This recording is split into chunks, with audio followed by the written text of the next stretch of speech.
Hey guys, it's your boy CeeLo, not Green, and today I wanted to make a kinda big overall update video covering a bit of news that's dropped over the last week about Overwatch and Overwatch 2.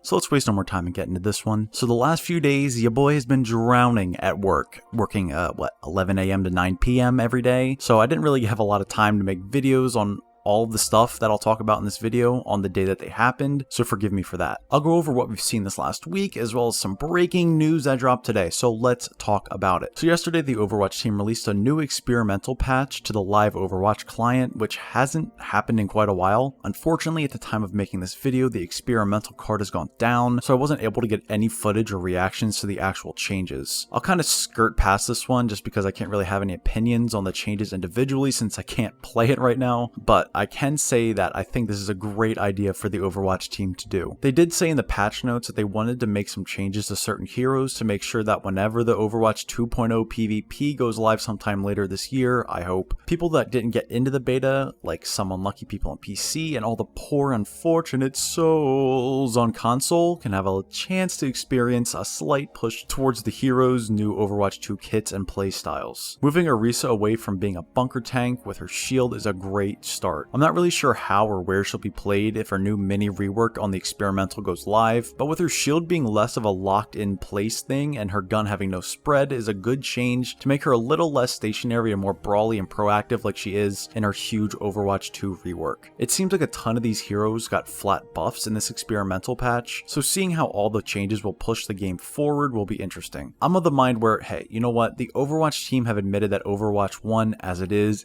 dead and no one is really working on it anymore. All hands are on deck for Overwatch 2 and getting it ready ASAP. I think this is the smartest move they can be doing, and just changing a ton of stuff to make Overwatch 1 a more interesting and different feeling game in the meantime is a good compromise. Some people on the hero design team said in an interview that they can't just yeet crazy changes into the game now because it's still what Overwatch is. Overwatch 1 right now is all we have for Overwatch content. We can wait and wait for the next beta, but right now this is Overwatch and it needs to be playable. They also need to make sure that what they add into the game now is sort of in line with what Overwatch 2 will play like. They can't make some wild cast rework or number tweaks in Overwatch 1 because when the next beta or when the Overwatch 2 PvP launches, there could be a huge disconnect between the games. Making small but meaningful changes to heroes now in Overwatch 1 is a good compromise. Anything to switch up the meta. I am sick of insta-lock hogs and double shield. Please make it end. Okay, moving on, let's talk about the Moira stuff. I'm sure by now you've all seen a ton of videos covering the upcoming Moira rework that will more than likely add a new utility skill shot to Moira's kit. The Overwatch team released an entire article talking about the way they try to incorporate a new ability or reworks into heroes, and it seems like such a long process. In the article, which I'll only very briefly cover here, they say that a few ideas had made its way into testing, including an ability to convert friendly damage into more healing meter for Moira to use to continue pumping out heals, as well as another ability that was a nullify that would cancel out any status effects on enemies that were within Moira's damage orb radius. However, both of these were a little tough to make work in a way that was clear and obvious. Instead, they came up with an ability called Weaken. No, Weaken! Basically, it will reduce either damage or healing dished out by whatever enemy the ability will hit. They wanted it to be a skill shot since as of now, Moira is easily the least mechanical hero in the game. She is the definition of fire and forget, which really doesn't fit perfectly into a more heavily FPS focused game like Overwatch 2 will be. Including a new utility skill shot will allow Moira to make a huge play that could turn a fight. As of now, almost every hero in the game can have that hero play. Ryan can block a shatter, Monkey can smack someone away or block healing with his bubble, DPS can hit a really impactful ult that wipes a few people, Ana can hit a clutch sleep dart, Mercy can get a huge res, all of these super individualized hero plays that are unique to each hero. And what does Moira have? She uses her piercing Kamehameha to piss on both her team and the enemy. Look, that's just not fun. Being able to hit a huge weaken on a nano blade or hitting the enemy Ana that can no longer heal her team as much is something that Moira could do if she gets his ability that's unique to her and has a huge impact on the game. I talked a lot about Moira in my last video, and I think that she's primed to have a bit of a rework in the next beta phase. Okay, with these two older things out of the way, let's get into the good new stuff. So recently we've had two small insights from some of the Overwatch dev team on Twitter and on the Overwatch forums, so let's go ahead and take a peek at these. Let's start off with this tiny bit of news from community manager Andy B on the Overwatch forums. In a thread about how Sim feels even more out of place in Overwatch 2 than in Overwatch 1, Andy dropped a little hint about our favorite TP queen. Just kidding, I hate her. Anyway, Andy says that in the next beta phase, Sim will have a significant change to her playstyle. They aren't calling it a full rework, but it'll be a significant enough change where you will have to adapt to how she will play now. I'm praying to Lord Jeff that they remove her turrets and added something else, but I know that's a long shot, since they said it'll be more of a number tweak than anything else. Either way, Sim getting a look is something that I think they have to do. I don't think Sim needs to be viable on every map, even the devs said so in that interview before, but I think having her be more than a TP bot is something that Symmetra deserves. The next bit of news was a tweet from a Blizzard dev. Yesterday, Overwatch 2 senior game designer Dylan Snyder tweeted this little tickle of a tweet. He says that with only a week, now less than a week away from the June 16th Overwatch 2 live stream,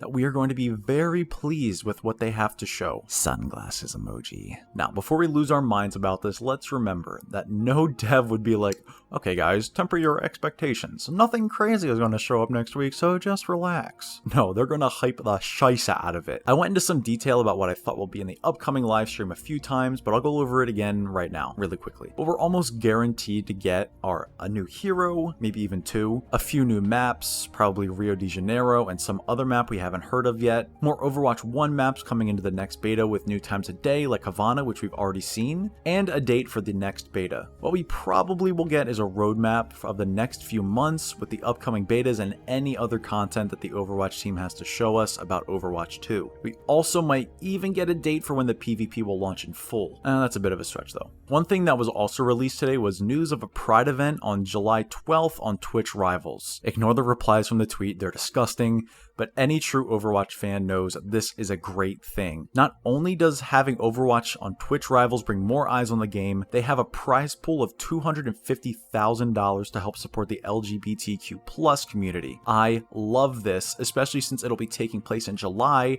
which is outside of June, so unlike in most corporations' eyes, gay people actually exist outside of June, and events for the LGBT community can happen outside of that month. The more cynical fans will probably say this is all a PR stunt to get good favor back into Blizzard, but you know, at least they're actually supporting the community and are putting money up for it while bringing attention to it. And it's much better than getting a player icon or some soldier and tracer pride skins. Let's support actual humans, huh? Okay, side tangent aside, one other thing to note about this Twitch Rivals event is the date, July 12th. The Twitch Rivals Twitter also posted this tweet saying that the event will be played on Overwatch 2. So with this little hint, we can assume that the next beta will take place somewhere within that time frame. Well, let's go take a look at our old friend the calendar, eh? Okay, so if this Twitch Rivals event starts on July 12th, this means that the tournament will last a few days, so the Tuesday, July 12th can't be the last day of the beta. If we assume this next beta phase will be about 3 weeks like the last one, the earliest it can start so the tournament can take place that week on the beta is on June 28th. So that's about 2 weeks from the event on this Thursday. Having to wait that long again sucks, but I think this is a good window for it to begin.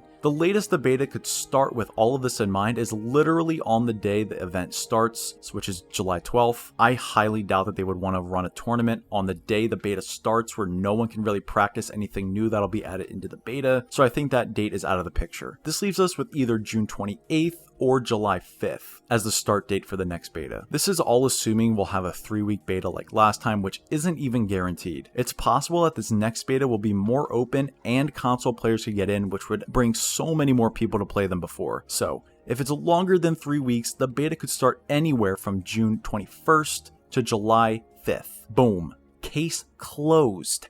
I'll take my bonus now. I also really am expecting an update on PvE this Thursday. You know, the thing that makes Overwatch 2 Overwatch 2? Yeah, that. It's been since February 2021 at BlizzConline since we've seen literally anything about the PvE modes for the next game. I think that some kind of update will be said regarding this highly anticipated mode. I don't think we'll be able to play any of it in this next upcoming beta, but I do have my suspicions that we'll get a date of when we'll be able to get some kind of demo or beta where we can actually play some of the hero missions that have all those cool modifiers and different kinds of game modes. This will be the meat of the PvE content in Overwatch 2, so having a date to know when we'll be able to test it seems like it's a possibility. I don't expect for the PvE to launch fully until sometime in 2023, so before we get too hyped about that, let's remember that they made it so the PvE and the PvP weren't attached anymore for a reason. Andy B even mentioned as well on the forums that playtesting for the PvE is ongoing, so don't think for a second that this PvE stuff is scrapped or vaporware. They really probably aren't super close to being done, so having the PvP stuff at all is a blessing. I'm also really hoping that on Tuesday we start seeing little teasers that might have some clues into who the next hero is going to be when they probably reveal them on Thursday. I literally cannot wait. I'll be co-streaming that live event, and